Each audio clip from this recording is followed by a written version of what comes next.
आओ सुनाऊं कहानी। लाइक शेयर सब्सक्राइब कमेंट करना ना भूलें। कविता बहुत ही गुमसुम सी बैठी खिड़की से बाहर देख रही थी। बारिश भी धीमी धीमी हो रही थी, जिसके महीन छींटे हवा के झोंके के साथ उसके चेहरे को कभी कभार भिगो जाते थे। उसे याद आ रही थी वह शाम जब वह मयंक के साथ एक पार्टी में थी। उसकी बीएससी कंप्लीट हो चुकी थी। आगे की पढ़ाई के लिए उसे मेरठ से बेंगलोर यूनिवर्सिटी जाना था और मयंक की आईएएस की परीक्षाएं हो चुकी थी। उस दिन सब दोस्तों ने मिलकर पार्टी जिया के घर पर ही अरेंज की थी, क्योंकि सभी पिछड़ रहे थे अपने अपने करियर के लिए। अपने निजी शहर से बाहर जाकर उन्हें नई नई जगहों पर अपनी किस्मत जो आजमानी थी। पार्टी भी खूब रंगीन थी।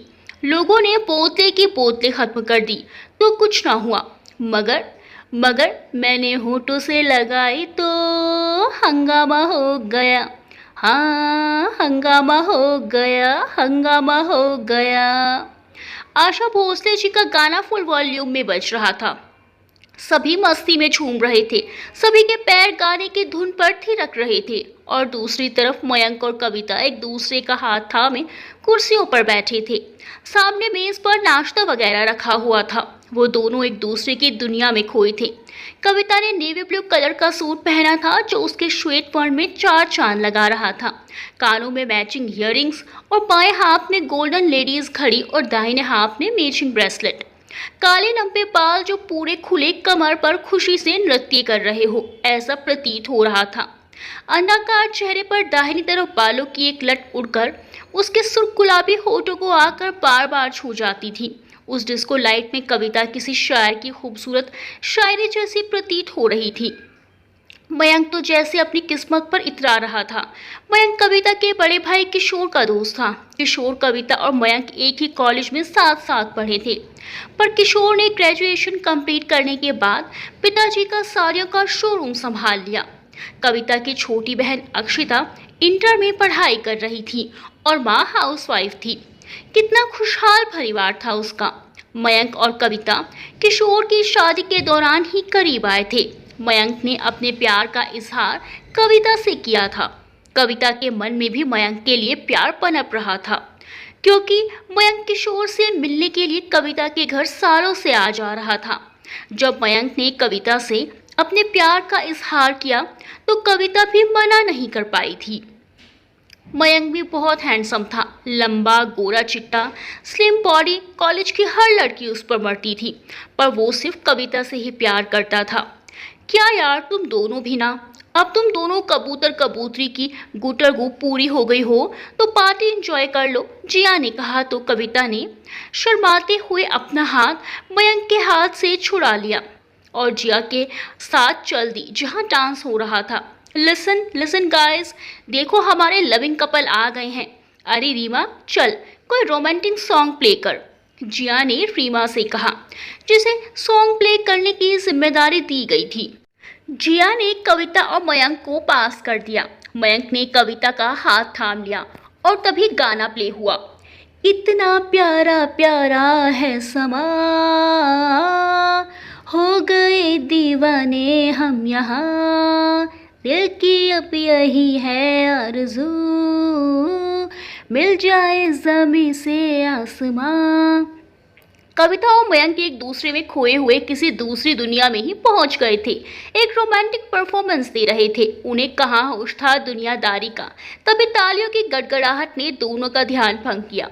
सुपर माइंड ब्लोइंग परफॉर्मेंस, वाह भाई, मजा आ गया, रुपेश और जिया ताली बजाते बजाते बोले।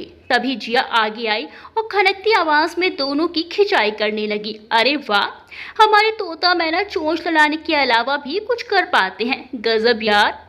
अरे चुप ना कर जिया, और कितना सताएगी, कविता ने शर्माते हुए कहा। कविता के गोरे गुलाबी गाल और भी ज्यादा सुर्ख हो गए। ओहो हो, ये देखो मैडम जी, ये कर तो आसानी से सकती हैं, पर हम कह भी नहीं सकते। जिया फिर से उन दोनों को चिढ़ाते हुए बोली। मयंक कविता को देखकर भाप गया था कि कविता शर्म से पानी पानी हो रही है। इसीलिए उसने जिया को पकड़ते हुए कहा, कर तो मैं और भी बहुत कुछ सकता हूँ अगर तुम मेरा साथ दो तो। हाय राम, कहकर जिया हंसते हुए वहां से भागी। सभी लोग हंसने लगे। छुपे शब्दों में आंखों से ही कविता ने मयंक को धन्यवाद कह दिया। तभी पीछे से आवाज आई, ए हीरोइन चल, धंधे का टाइम हो रहा है, हम लोग तैयार होने ही जा रहे हैं, अम्मा ने बोला था तुझे बताने के लिए। पीछे से किसी लड़की ने आवाज देकर कविता से कहा। कविता ने देखा बारिश बंद हो चुकी थी, हवाएं भी मध्यम हो रही थी, पर दिल के अंदर जो धारा प्रवाह तूफान चल रहे थे उनका क्या। अतीत के थपेड़े खाकर वापस वर्तमान में आ चुकी थी। उसने अपने गालों के अश्रु बूंदों को पोंछा और खिड़की बंद कर दी और फिर चल दी अम्मा का हुक्म बजाने। शाम के 7 बज गए। सभी लड़कियां एकदम सज धज कर तैयार हो चुकी थी और अपने अपने फोन चेक कर रही थी। तभी अम्मा की फटकार भरी आवाज सुनाई दी, अरे करम जलियो, तैयार हुई या नहीं कि धंधा चौपट करना है अब, चलो निकलो जल्दी से। अभी आए अम्मा, सभी लड़कियां बोली। उस मकान में 4 कमरे नीचे और 4 कमरे ऊपर थे। हर कमरे में 4-4 सिंगल बेड पड़े थे, मतलब एक कमरे में 4 लड़कियां एक साथ एडजस्ट करती थी। प्रत्येक लड़की को एक सिंगल बेड और ज़रूरत के सामान रखने के लिए एक रैक और हर बेड के पास एक ड्रेसिंग टेबल उपलब्ध था। पर कविता ने अपने बेड के पास वाला ड्रेसिंग टेबल हटवा दिया था, क्योंकि उसे शीशे से नफरत हो गई थी। वो बिना शीशे के ही तैयार होती थी। सभी लड़कियां अपने अपने कमरों से निकलने लगी और घर से सदर गेट पर 4 बाउंसर्स कुर्सी डाले बैठे थे। उसमें से एक के पास रजिस्टर होता था, जिसमें प्रत्येक लड़की जाने का समय और अपने हस्ताक्षर करती थी। यही प्रक्रिया बाहर से आने के उपरांत होती थी। सभी लड़कियां रजिस्टर में समय और साइन अंकित करने के बाद निकल रही थी। कविता भी आगे बढ़ी। जैसे ही हाथ में पेन लिया, अम्मा ने पीछे से उसके बाल अपनी मुट्ठी में जकड़ लिए और कविता दर्द से कराह उठी। आ आ सुन मेरी चिड़िया, अपने को जरा भी मगजमारी नहीं चाहिए। पिछले 2 साल से मैं तुझे समझाते समझाते थक गई हूँ कि घर से जब भी निकल हंसी खुशी निकल। यूं रोताड़ू थोपड़ा लेकर जाएगी तो अक्के धंधे की वाट लग जाएगी। पर तेरे को इतनी छोटी सी बात समझ नहीं आती।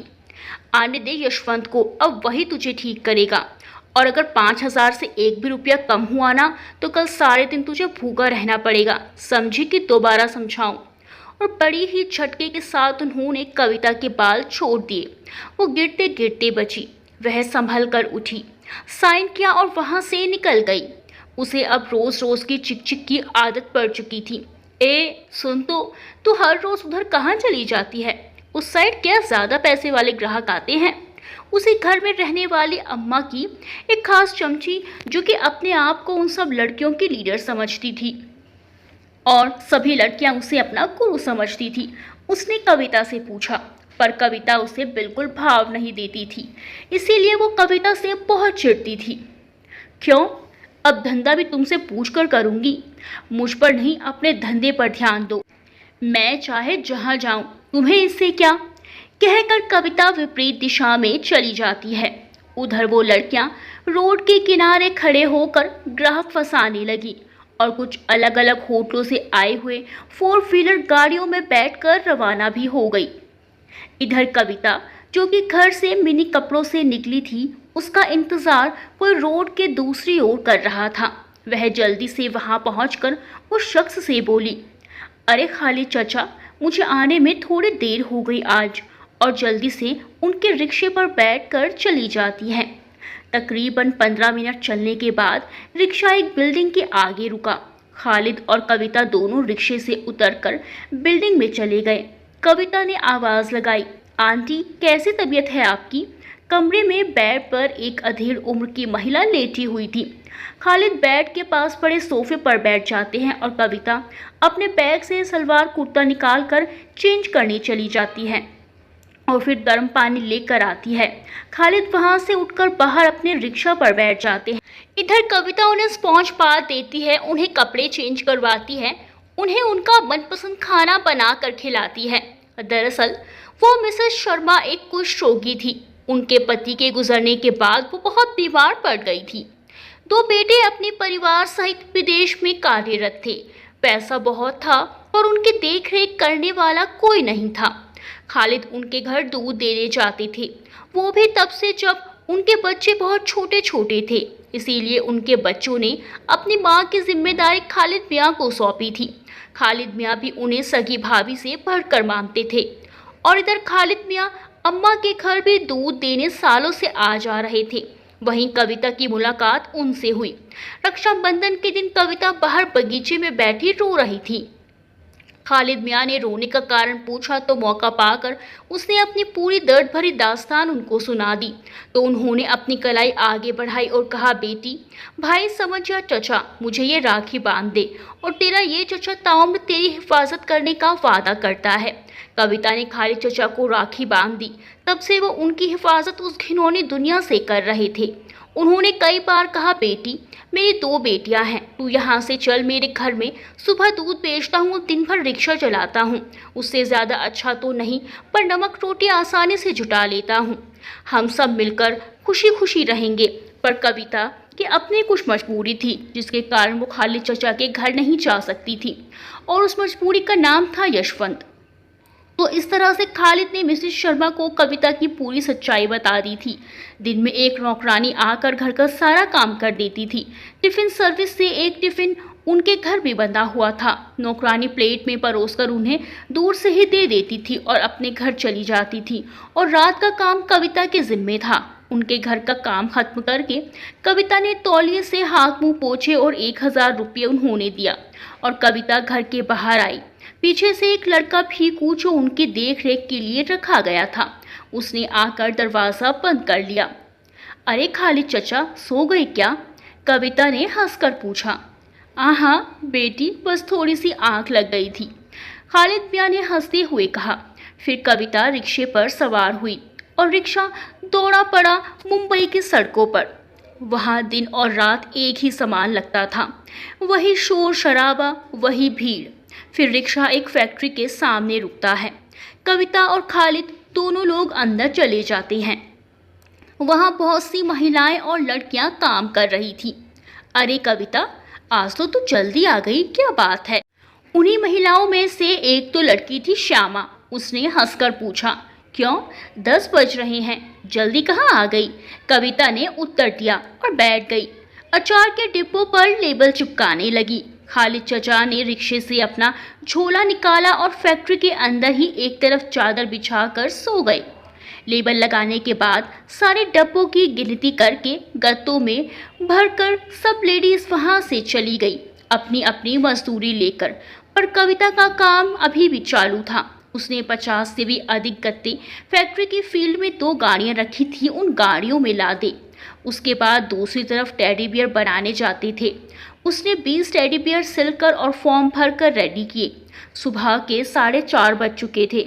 उसने ठेकेदार से अपनी मजदूरी के 4000 रुपये लेकर उसने खालिद चचा को जगाया और चल दी, इतनी मेहनत के रुपयों को उस जल्लाद अम्मा के हाथ में रखने के लिए। इसके बदले में 2 वक्त का खाना और सर छुपाने को छत ही मिलती थी बस उसे। ना उसे कोई आशा थी जीवन से, ना कोई उम्मीद, फिर भी बस जिए जा रही थी। खालिद चचा कविता को घर छोड़कर फिर अपने घर के लिए निकल गए। कविता घर के अंदर पहुंची, रजिस्टर में अपने आने का टाइम और अपने हस्ताक्षर करके सीधा अपने कमरे में चली गई। 2 लड़कियां पहले ही आ चुकी थी और अपने बेड पर बेसुध सो रही थी। कविता भी दबे पांव अपना बैग रैक में रखकर अपने बेड पर ही लेट गई और धुंधली यादों में फिर खो गई। एक वह दिन था जब उसके पापा और उसके भैया यूं ही पॉकेट मनी के नाम पर अच्छी खासी रकम उसे दे दिया करते थे। तब उसे इस पैसे की अहमियत नहीं पता थी कि कितनी मेहनत से एक एक रुपया कमाया जाता है। पर 2 सालों के अंदर उसने उस रुपये की अहमियत जान ली कि एक एक पाई जोड़ने में कितनी मेहनत और खून पसीना लगता है। शरीर का तो जैसे कोई होश ही नहीं रहता। उसकी आंख से आंसू फिसल कर कानों पर गिर रहे थे।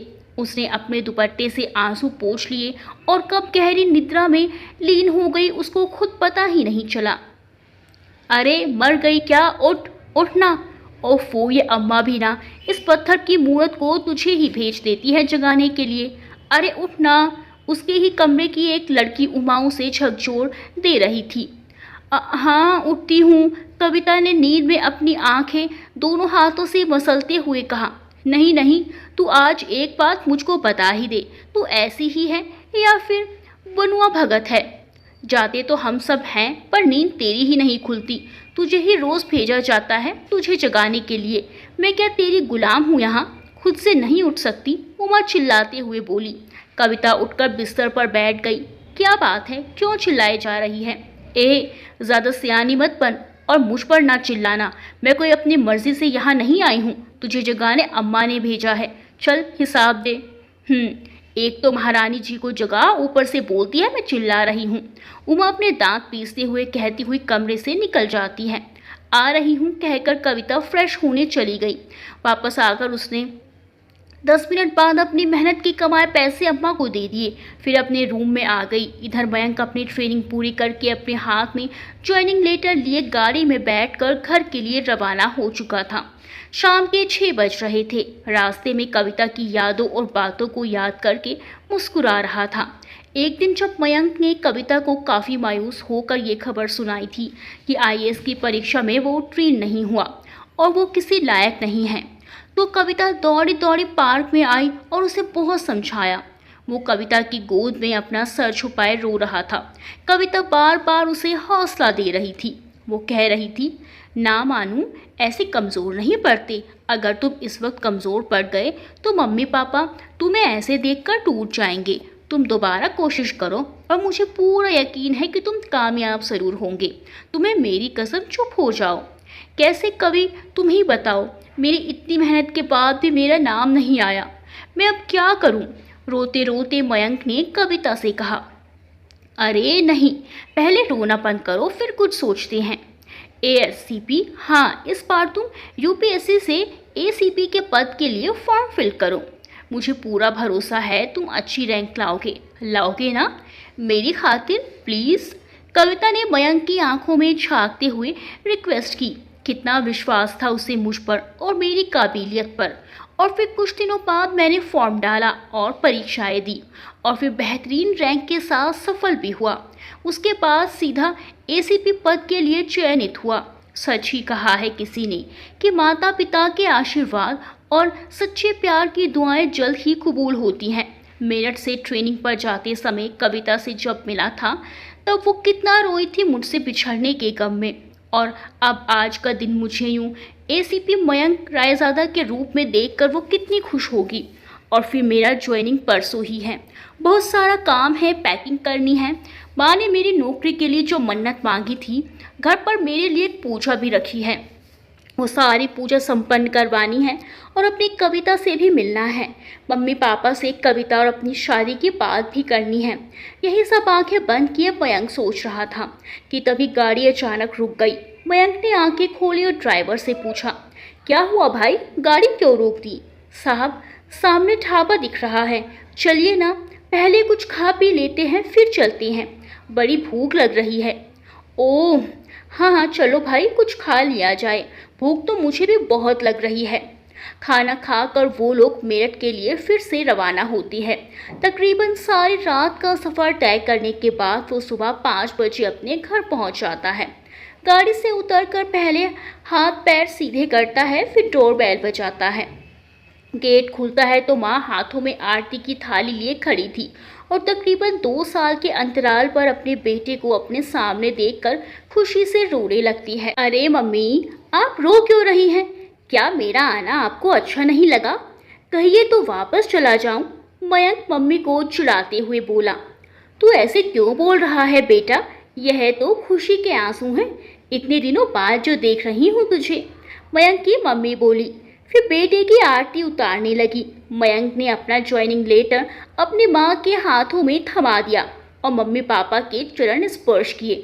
देबू, जो मयंक का छोटा भाई था, उसने आगे बढ़कर अपने भैया के पैर छुए और गले मिला।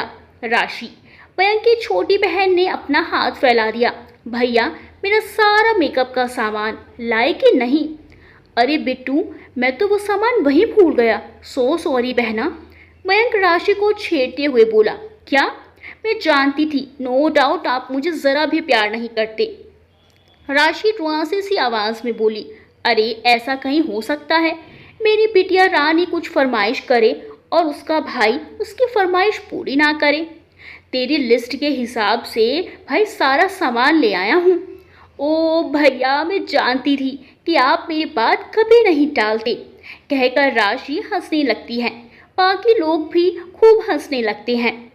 अरे क्या है, तुम सब अपनी अपनी ही बीन बजाने लगे। मेरा बेटा इतने दिनों बाद थका हारा लौटा है और उसे गेट पर ही खड़ा करके सवाल जवाब कई किए जा रहे हो। पहले उसे अंदर तो आने दो भाई। इतना कहकर मयंक की मम्मी उसे अंदर आने को कहती हैं। फिर सब लोग अंदर आ जाते हैं। आ जाइए सखाराम भाई, आप भी अंदर आ जाइए, मयंक ने ड्राइवर सखाराम से कहा और फिर सखाराम को ड्राइंग रूम में बिठा दिया। मयंक और सखाराम ने फ्रेश होने के बाद सभी लोगों के साथ बैठकर चाय नाश्ता किया। फिर मयंक और सखाराम दोनों से मयंक के पापा ने आराम करने के लिए कहा। वो दोनों कुछ समय के लिए सो गए। लगभग 3-4 घंटे बाद दोपहर के समय पूजा का कार्यक्रम रखा गया था। पंडित जी ने मयंक के हाथ से पूजा संपन्न करवाई, दान भी करवाया। इसके बाद खाना पीना हुआ। ये सब करते करते शाम हो गई। मयंक चल दिया अपने प्यार अपनी कविता से मिलने। वह बहुत ज़्यादा ही उत्साहित था उससे मिलने के लिए। कविता के घर पहुंचकर उसने कविता के मम्मी पापा को मिठाई और प्रसाद का पैकेट दिया और पैर छुए और किशोर से बातें करने लगा। कविता की भाभी चाय नाश्ता लेकर आई, पर उसे ना कविता दिखी और ना ही अक्षिता। वो मन में बहुत बेचैन हो रहा था, पर किसी से उसके बारे में पूछना उचित नहीं था। बस अक्षिता ही उसके और कविता के प्रेम संबंध के बारे में जानती थी। किससे पूछूं कि नहीं, उसी उधेड़बुन में वह लगा हुआ था कि तभी किशोर की 4 साल की बेटी लकी खेलते हुए वहां आ गई। अरे मेरी बेबी इतनी बड़ी हो गई, मयंक ने लकी को गोद में उठाते हुए कहा। चाचू से नमस्ते बोलो बेटा, किशोर ने लकी से कहा। मयंक को बहाना मिल गया। उसने अपने जेब से 2 चॉकलेट निकाली और लकी से बोला, ओ माई स्वीटू लिटिल बेबी, लो चॉकलेट लो, पर दोनों आपकी नहीं है, एक आपकी और एक आपकी बुआ अक्षु की है। जाओ बुआ को बुला लाओ। पर तातू, बुआ तो धलपल है नहीं, तोतली आवाज में लकी बोली। अच्छा, तो आपकी बुआ कहाँ गई है? मयंक ने बड़े प्यार से तोतली आवाज में उससे पूछा। 2 दिन गई है मेरी बुआ, कहकर लकी चॉकलेट लेकर वहां से चली जाती है। और इधर मयंक बातों बातों में किशोर से अक्षिता के कोचिंग का पता जान लेता है। फिर वहां से निकलकर सीधा अक्षिता के कोचिंग के बाहर खड़े होकर अक्षिता का इंतजार करने लगता है। उसका मन बहुत बेचैन था कविता से मिलने को, लेकिन अभी तक उसकी एक झलक तक उसने पाई ना थी। उसे बहुत ही घबराहट हो रही थी। मन ही मन में वो सोच रहा था कि कविता अगर घर में होती तो किसी न किसी बहाने मेरे सामने जरूर आती। अगर घर पर नहीं है तो कहाँ चली गई है? ये सवाल उसको और भी बेचैन कर रहे थे। थोड़ी देर बाद कोचिंग से सभी लड़के लड़कियां बाहर निकलने लगे। अक्षिता भी अपने फ्रेंड्स के साथ निकली। उसने सामने मयंक को देखा और बड़ी खुश हो गई। आगे बढ़कर उसने मयंक से हाय किया और कहा, अरे मयंक जीजू, आप कब वापस आए मसूरी से और कैसी रही ट्रेनिंग आपकी? सब कुछ बढ़िया रहा, मैं आज सुबह ही वापस आया हूँ। फिर उसने पूरी बात बता दी। अच्छा किया जीजू जो आपने मेरे बारे में डायरेक्ट नहीं पूछा, अक्षिता ने बहुत उदास होकर कहा। अक्षु, कवि कहाँ है? जब जब मैंने एकेडमी से उसके नंबर पर कॉल किया उसका फ़ोन स्विच ऑफ ही बता रहा था। उसका फ़ोन कहाँ गया? घर पर भी नहीं दिखी वो, कहाँ गई है क्या? मयंक ने उत्सुकता जाहिर करते हुए पूछा। हाँ, वो यहाँ नहीं है, ना ही कहीं गई है। अक्षिता के चेहरे के हाव भाव एकदम ही बदल गए। यहाँ नहीं है मतलब? तो कहाँ है? साफ साफ कहो अक्षु, मेरा दिल बहुत बैठा जा रहा है। मयंक हड़बड़ा सा गया। हाँ जीजू, वो कहते कहते एक बार फिर रुक गई अक्षिता। हाँ हाँ बोलो, वो क्या अक्षु? मयंक ने फिर पूछा। वो किसी के साथ भाग गई है। जिस दिन आप मेरठ से गए थे उसके 6 या 7 दिन बाद रात में हम सब खाना खाकर सो रहे थे और उसी रात को वो किसी के साथ घर से भाग गई। उनका तो घर में नाम लेना भी अलाउड नहीं है। उनकी इस करतूत से हम लोग किसी को मुंह दिखाने के काबिल नहीं रहे। हर किसी के ताने सुन सुनकर पापा को तो हार्ट अटैक का दौरा भी पड़ चुका है। एक बार मरते मरते बचे हैं मेरे पापा। हम लोगों के लिए वह मर चुकी है, हम उनकी शक्ल भी देखना नहीं चाहते। इतना कहकर अक्षिता फूट फूट कर रोने लगती है। मयंक के तो जैसे पैरों के नीचे से किसी ने जमीन खींच ली हो। इतना सुनते ही उसके होश उड़ गए। सब कुछ हिलता हुआ नजर आ रहा था उसको। उसने खुद पर काबू पाया और तभी उसने अक्षिता से पूछा, पर ये तुम कैसे कह सकती हो कि वो किसी के साथ भाग गई? क्या उसने कभी कोई कांटेक्ट किया तुम लोगों से? हाँ जीजू, घर के मेन गेट के नीचे से एक लेटर सरका गई थी। सुबह हम लोग उठे तो उनका लेटर मिला। उसमें लिखा था, मुझे ढूंढने की कोशिश मत करना, मैं एक लड़के से प्यार करती हूँ और उसी के साथ जा रही हूँ अपनी नई दुनिया बसाने, शादी करने। अक्षिता बोले जा रही थी और मयंक बेहाल हुआ जा रहा था। वो बार बार यही कह रहा था, पर कविता तो मुझसे प्यार करती थी ना। आपके साथ तो दीदी ने, सॉरी कविता ने प्यार का झूठा नाटक किया था। नाटक? पर मयंक बोल ही नहीं पा रहा था। उसकी जबान ही नहीं उठ रही थी। अच्छा जीजू, सॉरी, अब जीजू कहना ठीक नहीं होगा। मयंक जी, मैं घर जाती हूँ, क्योंकि कविता की वजह से पूरा घर मुझ पर गिद्ध की तरह नजर गड़ाए रखता है। मेरा सब जगह आना जाना बंद हो गया है। जरा भी लेट हुई तो तलाश जारी हो जाएगी। और अक्षिता आंसू पोंछती हुई वहां से चली जाती है। इधर मयंक की तो एकदम ही एक पल में दुनिया लुट गई थी। उसे समझ ही नहीं आ रहा था क्या हुआ है। उसकी जान थी कविता, उसका दिल ये मानने को तैयार ही नहीं था। वह बहुत ही निराश होकर घर वापस लौट आता है और अपनी पैकिंग चालू कर देता है। ला, मैं तेरी हेल्प करवा देती हूँ। मयंक की मम्मी उसके कपड़े फोल्ड करके उसको देने लगी। नहीं नहीं मम्मी, मैं कर लूँगा। आप वैसे भी सुबह से बहुत चल रही हो, बहुत काम किया है, परेशान हो गई होगी, आप आराम करो जाकर। एकदम मुरझाए से स्वर में मयंक ने कहा, अरे बेटा कोई बात नहीं, मेरी तो आदत है। वैसे एक बात तुझसे कहना चाहती हूँ, तो बुरा ना माने तो कह दूँ? हाँ मम्मी कहिए ना, मुझे हुए मन से मयंक बोला। बेटा अब जल्दी से कोई अच्छी सी लड़की देखकर शादी कर ले तो यह सब काम उसके जिम्मे हो जाएगा। मुझे भी थोड़ी छुट्टी मिलेगी। मुझे नहीं करनी शादी वादी, मैं अकेला ही ठीक हूँ। हजारों छुरियां मयंक के दिल पर एक साथ चल गई थी। मम्मी की इस बात से उसके दिल पर तो सिर्फ और सिर्फ कविता का पहरा है, तो वो कैसे किसी और को अपने दिल पर जगह दे सकता था? अरे नहीं बेटा, अकेले थोड़े ही जीवन काटा जाता है। एक जीवन साथी की जरूरत तो सबको पड़ती ही है। मयंक की मम्मी ने अपनी बात पर जोर देते हुए कहा, मम्मी प्लीज, मैं अभी इस मैटर पर कोई बात नहीं करना चाहता, कहकर मयंक कमरे से बाहर चला जाता है। अब इसे क्या हुआ? मयंक की मम्मी आश्चर्यचकित होकर उसे ही देखती रह गई। पैकिंग पूरी करने के बाद उसने रात का खाना भी नहीं खाया और चुपचाप लेट गया। पूरी रात वो कविता के बारे में सोचता रहा और रोता रहा। कविता के साथ की गई बातें, उसके साथ बिताए हुए पल सब एक एक करके उसके सामने आ रहे थे। रोते रोते सो गया वो। भोर होते ही घर में सब लोग जाग गए, क्योंकि मयंक को सुबह जल्दी ही निकलना था। अगले दिन सुबह उसे ड्यूटी ज्वाइन करनी थी, इसीलिए उसे आज ही जाना था। दूर का सफर था, सो उसने सुबह ही रवाना होने का फैसला किया था। उसकी मम्मी बार बार खाने के लिए आग्रह करती रही, पर उसने किसी की नहीं सुनी और बिना नाश्ता किए ही वो गाड़ी में सवार होकर घर से निकल जाता है। उसका अजीब सा बर्ताव देखकर घर वाले शॉक्ड रह जाते हैं कि आखिर उसे हुआ क्या है।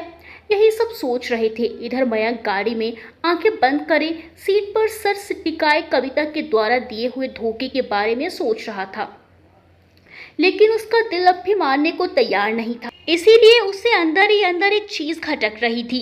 कविता घर छोड़कर जा रही थी तो लेटर उसे सदर गेट के नीचे से सरकाने की क्या जरूरत थी? वह चाहती तो वही लेटर अपने रूम में भी छोड़ सकती थी। कहीं ऐसा तो नहीं कि अक्षिता मुझसे कुछ छुपा रही थी? नहीं नहीं, आखिर वो मुझसे क्यों कुछ छुपाएगी?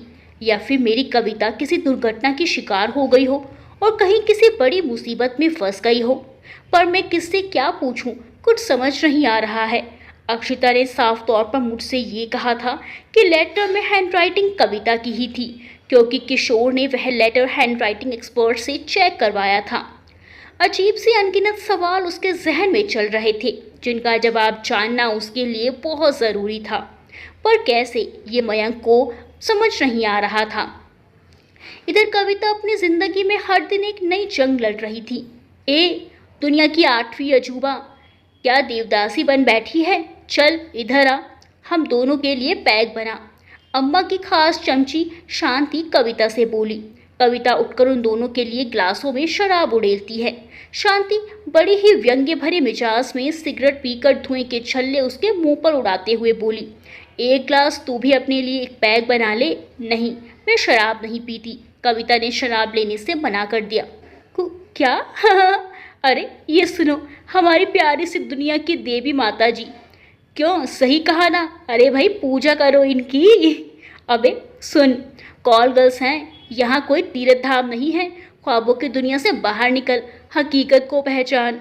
चल अपने लिए भी एक पैक बना। और गंदी गंदी गालियाँ देने लगती है कविता को, साथ ही शराब पीने के लिए फोर्स भी करने लगती है। उसकी जोड़ीदार उमा भी कविता की खिल्ली उड़ाने लगती है, पर कविता बार बार मना कर देती है तो उसका ईगो हर्ट हो जाता है और वो कविता को बहुत मारती है। उसका सर बेड के पाँव पर पटक देती है। ढीठ कहीं की, मुझसे जुबान लड़ाने की तो सोचो भी मत, नहीं तो तेरा मार मार कर वो हश्र करूंगी कि तेरी 7 पुश्ते तक याद रखेंगी। बिना बात के लड़ाई छेड़कर शांति गुस्से से आग बबूला होकर बड़बड़ाए जा रही थी। उमा और गौरी उसको अपनी तरफ खींच रही थी। शोर शराबा सुनकर अम्मा और बाकी कमरे की लड़कियां भी वहां आ जाती हैं। फिर अम्मा शांति को अपने पास बुला ले जाती है। पर क्या मजाल कि अम्मा ने शांति को एक लफ्ज़ भी कहा हो, वो तो उल्टा कविता को ही 4 बातें सुना कर गई थी। दरअसल शराब का तो केवल बहाना था। वह शांति कविता से इतना ज्यादा चिढ़ती थी, आखिर उसने अपने मन की आज कर ही ली। आज उसे बहुत सुकून मिला था। इधर कविता अपना फूटा हुआ मत्था लेकर बैठी रो रही थी अपने मुकद्दर पर। उसी कमरे में भी गौरी रहती थी। उसके दिल में कविता के लिए एक सॉफ्ट कॉर्नर था। अम्मा शांति और उमा के जाते ही वह दौड़कर कविता के पास आ गई। उसने रैक से फर्स्ट एड बॉक्स निकाला और उसके मत्थे से निकल रहे खून को साफ करने लगी। क्यों तो इन सब की मार खाती है, कुछ कहती क्यों नहीं? इतना सीधापन ठीक नहीं है यार, ये दुनिया ऐसी ही है। तो इनकी मार से अगर मर भी जाएगी तो भी इन लोगों पर कोई असर नहीं होगा। गौरी की आंखों में भी कहते कहते आंसू आ गए। यहाँ जीना ही कौन चाहता है? ये लोग मार दें तो ठीक है, मैं समझूंगी कि भगवान ने मेरी तपस्या का फल दे दिया, क्योंकि अपने आप तो मैं खुद मर भी नहीं सकती, इतनी मजबूर हूँ मैं। एक गहरी सांस भरकर कविता कहती है और फिर रोने लगती है। अरे नहीं नहीं, मरे तेरे दुश्मन। चुप हो जा कवि। क्या कहा तुमने मुझे? एक बार फिर कहो ना प्लीज़। कविता उसके मुंह से अपने लिए कवि सुनकर भावुक हो गई। क्या कहा है कवि? कवि ही तो कहा है बस। गौरी ने बड़े अचंभे से उसे देखते हुए कहा। जो कविता दर्द से कराह रही थी, अपने लिए कवि सुनकर वो इतनी भावुक हो गई थी कि अपना दर्द तक भूल गई। और तभी कविता गौरी से लिपट कर खूब रोने लगती है। 2 सालों से जो आंसू इकट्ठा हो रहे थे उसके, आज तो जैसे बांध टूट गया था। वो आंसू थे भी नहीं, वो तो दर्द था जो उसके अंदर सालों से पनप रहा था। अपनों की जुदाई का, उसके साथ हुए धोखे का। गौरी भी उसे अपने गले से चिपकाए रही। उसने कहा, आज जितना दर्द है तेरे अंदर तो सब बहा दे। शायद इन अजनबियों की भीड़ में कविता को गौरी में कुछ अपनापन लगा। इधर मयंक पहुंच चुका था मुंबई। एक नया सफ़र नए शहर में शुरू करने के लिए वो अपने आवास पहुंचता है, जो सरकार की तरफ से उसे मुहैया करवाया गया था। अब उसका सिर्फ एक ही लक्ष्य था, मुंबई से जुर्म का सफाया करना। रास्ते के सफ़र के दौरान वो बहुत थक गया था, तो सखाराम और मयंक ने मम्मी के हाथ का बना हुआ खाना, जो घर से निकलते समय मम्मी ने पैक करके दिया था, उसे खाकर अपनी शुद्ध शांति की और फिर बिस्तर पर लेट गया। उसने लाख अपने मन को समझाया कि कविता की यादों को परे कर दे, पर कहते हैं ना, यादों का भी अपना एक अलग ही उसूल होता है। जितनी पुरानी यादों को भुलाने की कोशिश करो, उतना अधिक ही और वो तीव्र वेग से जहन में दौड़ने लगती हैं। उन्हीं यादों को याद करते करते कब उसकी आंख लग गई, ये तो उसे पता ही नहीं चला। इधर गौरी किचन से अपने और कविता के लिए खाना लेकर आती है। मैं नहीं खाऊंगी, मुझे भूख नहीं है। आंखों से बह रहे आंसुओं को पोंछते हुए कविता बोली। अरे ऐसे कैसे नहीं खाएगी? अगर खाना नहीं खाएगी, शरीर में ताकत कैसे आएगी और काम पर कैसे जाएगी? ये तेरे खुद के पैसे का खाना है, तू खाए या ना खाए कमाना तो पड़ेगा ही।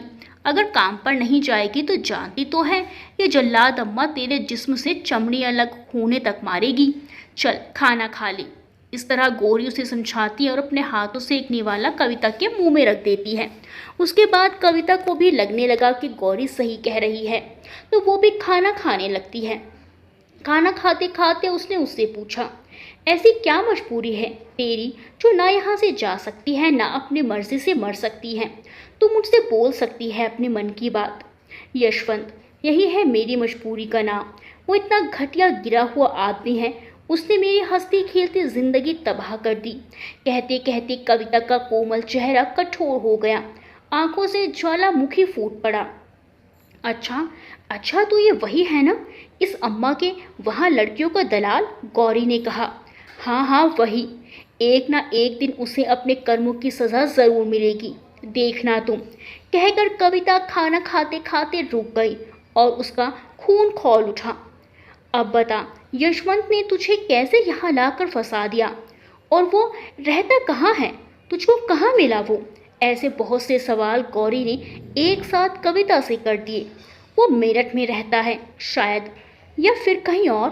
वो मेरे कॉलेज में पढ़ता था। वो मानू और मेरे भैया एक क्लास में थे, मैं उसकी जूनियर थी। वो बाहर से ड्रग्स लाकर अपने हम उम्र लड़कों और लड़कियों में सप्लाई करता था।